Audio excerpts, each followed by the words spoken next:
शोषण करने वालों को गिरफ्तार करो, गिरफ्तार करो। सीपीआईएम जिंदाबाद, जिंदाबाद जिंदाबाद वामपंथी ताकतें जिंदाबाद, जिंदाबाद जिंदाबाद सांप्रदायिक ताकतें मुर्दाबाद, मुर्दाबाद मुर्दाबाद। महिला पहलवानों को न्याय दो, न्याय दो न्याय दो। ब्रजभूषण शरण सिंह को गिरफ्तार करो, गिरफ्तार करो गिरफ्तार करो। संदीप सिंह को गिरफ्तार करो, गिरफ्तार करो गिरफ्तार करो।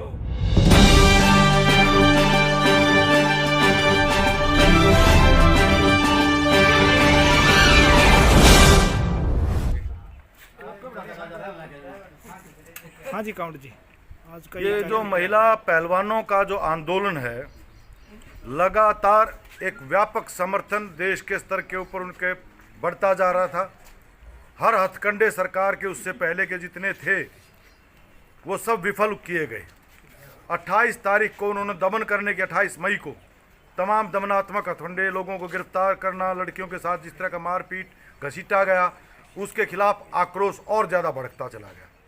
उसके बाद एक भावनात्मक तौर पर जब इन लड़कियों ने ये देखा कि इतने दिन के बावजूद भी सरकार सुनवाई नहीं कर रही है, तो वो अपने ये तमगे, जिस तरह से मोहम्मद अली जो एक बहुत बड़े बॉक्सर थे, उन्होंने भी अपना एक समय प्रोटेस्ट में किया था, उसी तरह से इन्होंने भी अपने तमगे गंगा में बहाने की कोशिश की।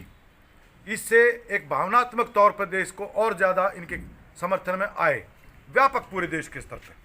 और इस आधार पर धीरे धीरे वो सरकार जो इनकी सुनवाई नहीं कर रही थी, एक तरफ वो रात को गृह मंत्री को मजबूर होना पड़ा उनसे वार्ता के लिए, लेकिन साथ ही साथ अभी भी उनकी तरफ से साजिश चली गई। वही गोदी मीडिया अगले ही दिन प्रचार में लग जाता है कि जो वो लड़की जो पहले से कहा जा रहा था ये बालिग नहीं है, ये नाबालिग नहीं है, बालिग है, उसका एक ताऊ को भी वीडियो लेकर के आए, कुछ कागज़ पत्र दिखाए। उसके बाद ये प्रचार हुआ कि उसने अपना मुकदमा वापस ले लिया। फिर उसके बाद ये प्रचार किया गया साक्षी मलिक वो आंदोलन से अलग हो गई है। फिर ये प्रचार आया उन्होंने तो नौकरी ज्वाइन कर लिया, आंदोलन ख़त्म हो गया है। वो सब प्रचार झूठा था। ये जो है आज अफवाहें किस तरह से प्रचार माध्यमों के मार्फत, जिसके ऊपर नियंत्रण है कॉरपोरेट का, सरकार का, आज उनके द्वारा इस आंदोलन का समर्थन तोड़ने के लिए ये तमाम हथकंडे चलाए गए। लेकिन उन सब हथकंडे आज निर्मूल हुए हैं, पर्दाफाश हुआ है, ये साजिश है। और ज़्यादा आज लोगों को ये समझ में आए कि सरकार का चरित्र क्या है। एक दबंग आपराधिक प्रवृत्ति का एक बंदा जिसने कुकर्म किए हैं, जिसके खिलाफ एक लड़की नहीं, अगर उसी समय के ऊपर इसको गिरफ्तार किया गया होता, अनेकों लड़कियां आज सामने आ गई होती, क्योंकि उनकी भी हिम्मत बढ़ती बोलने की। लेकिन कोशिश की गई तोड़ने की, किसी तरह से उस नाबालिग लड़की के परिवार को तोड़ा जाए।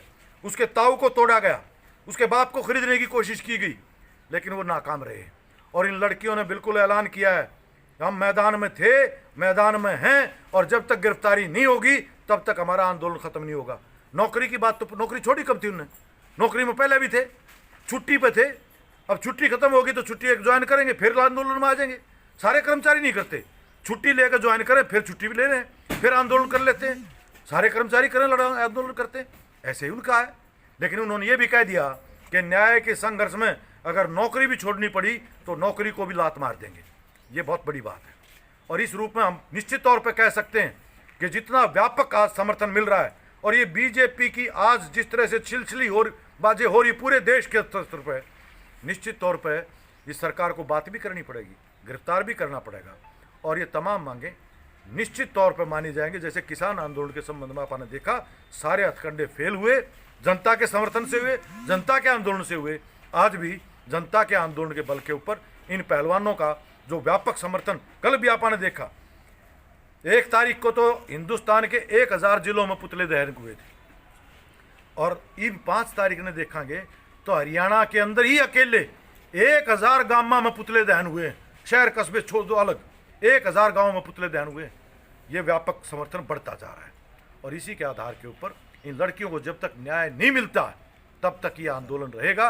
और हमारी पार्टी, मार्क्सवादी कम्युनिस्ट पार्टी, बिल्कुल हर जोर ताकत के साथ इस आंदोलन के साथ, इस न्याय प्राप्ति के आंदोलन के साथ तन मन धन से लड़ेगी।